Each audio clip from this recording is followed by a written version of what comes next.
Hello and नमस्कार OD study channel को आपण मानकु बहुत बहुत स्वागत। आज भिडियोटी से जो मैंने एबे 10th एग्जाम देइछंती 10th एग्जाम तो से माने दे देले एबे से माने मनरे गोटे प्रश्न उठिथिबो जे से माने 10th परे पढिबे तो कोन पढिबे। स्टूडेंट मानक सहित से मानकर पेरेंट्स माने मध्य चिंतित थिबे जे ता पिला मानकु से कोन पढेबे। एही क्षेत्र रे जदि स्टूडेंट टे ता पई ठीक सब्जेक्ट टे चूज करि पारुनी तो आगो को जाई तक बहुत प्रॉब्लम फेस करबा पड़ुछि। तो एही बळी कन्फ्यूजन को दूर करबा पई मु आपण पई नै आसी एपरि एक वीडियो जहा आपण पई निश्चित हेल्पफुल रहइबो। वीडियोटी को आरंभ रु शेष जाय निश्चित भाव देखिए। तो चलंतु आरंभ करबा आज रो वीडियो।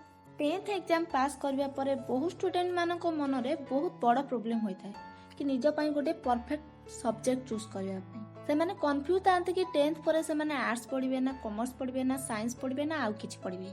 आउ किछि स्टूडेंट को क्षेत्र रे देखिबा को मिले जे से माने 10th परे निजर परफेक्ट सब्जेक्ट चूज करि न पारि कि जे कोनोसी सब्जेक्ट नै जाइथांती जेतरे कि से मानकर इंटरेस्ट ही न थाए जहा फल आगु को से पाठ पढ़ार प्रोब्लेम आसी थाए से माने फेल मध्य हो जाइथांती जहा द्वारा से अधारू पाठ पढ़ा बंद करबा को पड़ी थाए। एही सब पई 10th परे गोटे सठिक सब्जेक्ट बाछिबा निहाती भाबरे जरूरी अटे निजर भल कैरियर पई। भल हबो कि सब्जेक्ट नबा पूर्वरु हमको सेही सब सब्जेक्ट विषय भल से जानि नेबा निहाती जरूरी अटे। तो चलो तो जानिबा से सब्जेक्ट गुडी को सब कोन कोन। आम देश में मुख्यतः 10th पर्यंत स्टूडेंट मानकु एक प्रकार पाठ पढ़ा जाए किंतु 10th पास पर से निज अनुसार सब्जेक्ट चूज करबा पड़ी थाए। बेसी करके हमको 10th पर +2 ही पढ़ा पड़ी थाए जेंतरे कि 3टी स्ट्रीम थाए बा सब्जेक्ट थाए। प्रथमटी है हमर आर्ट्स, द्वितीयटी हमर कॉमर्स, तृतीयटी रही हमर साइंस। प्रथमे आमे आर्ट्स विषय जानिबा। आमे जदि आर्ट्स नबा तो कोन पय नबा भविष्य रे हमर आर्ट्स स्ट्रीम टी को काम लागिबो।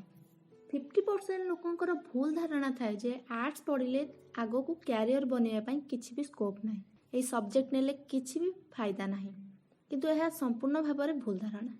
जदि तुमे आर्ट्स सब्जेक्ट को भल भाबरे पढुछ तेबे आगो को जाई तुमको पॉलिटिशियन, लॉयर, कोर्ट जज एवं भल प्रोफेसर मध्य तुमे माने बनि परिबो।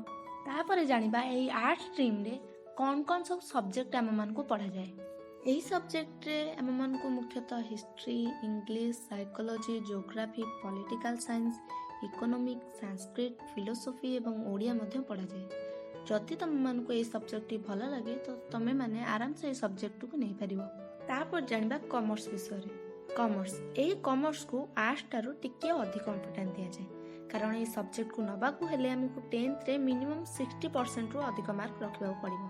जदि तुमको बैंकिंग रे इंटरेस्ट अच्छी कि तुम सीए बनवा चाहछ बा कंप्यूटर आगो को पढ़ा चाहछ कि कोनोसी बिजनेस करिबार थिबो तो ये सब्जेक्ट को तुम माने नहीं पारिबो। ये सब्जेक्ट को नबा द्वारा तुम बैंक रे मैनेजर कि अकाउंटेंट भी बनि पारिबो। जदि कोनोसी छात्र रो ये सब सब्जेक्ट रे रुचि रहउची तो से सब्जेक्ट को नहीं पारिबो। एबे जानिबा एथरे की सब्जेक्ट रहउची। एथरे अकाउंटेंसी रहउची, इकोनॉमिक्स रहउची, बिजनेस स्टडीज रहउची, मैथमेटिक्स रहउची एवं इंग्लिश रहउची। एबे आसला लास्ट सब्जेक्ट जहा के साइंस सब्जेक्ट अटे। यह को आर्ट्स एवं कॉमर्स ठारू आउ टिके अधिक इम्पोर्टेंस दिया जाए कहीं आगुआ नुह तो ये सब्जेक्ट को नबा टिके कठिन रहइबो। जदि तुमको भविष्य रे इंजीनियर और डॉक्टर बनिबार अछि तो तुमे ये सब्जेक्ट को नहीं पारिबो।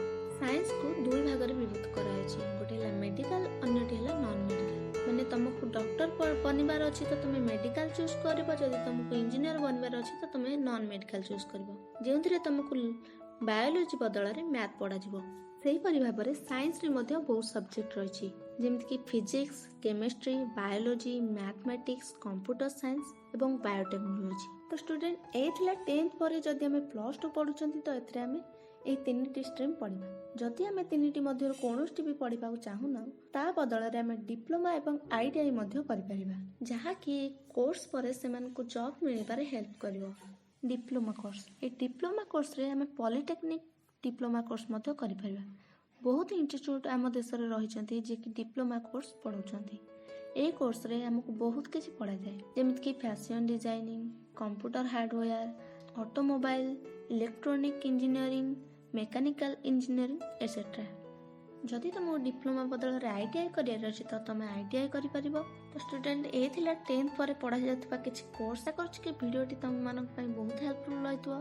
जदि तुम मानक a subject Gudi मध्यरु କୌଣସିଥିରେ B interest ଅଛି ତ ନିଶ୍ଚିତ ସେଇ ସବଜେକ୍ଟକୁ ପଢ଼ନ୍ତୁ ଆଉ ନିଜ କ୍ୟାରିୟରକୁ ଆଗକୁ ବଢ଼ାନ୍ତୁ। ଭିଡ଼ିଓଟି ଭଲ ଲାଗିଥିଲେ ଲାଇକ୍ କରନ୍ତୁ, ସେୟାର କରନ୍ତୁ ଏବଂ ସବସ୍କ୍ରାଇବ୍ କରନ୍ତୁ। ତା ପାଖରେ ଥିବା ବେଲ୍ ଆଇକନ୍କୁ ମଧ୍ୟ କ୍ଲିକ୍ କରନ୍ତୁ, ଯାହାଦ୍ୱାରା ଆପଣମାନେ ପାଇପାରିବେ ଆମର ପ୍ରତ୍ୟେକ ଭିଡ଼ିଓର ନୋଟିଫିକେସନ୍।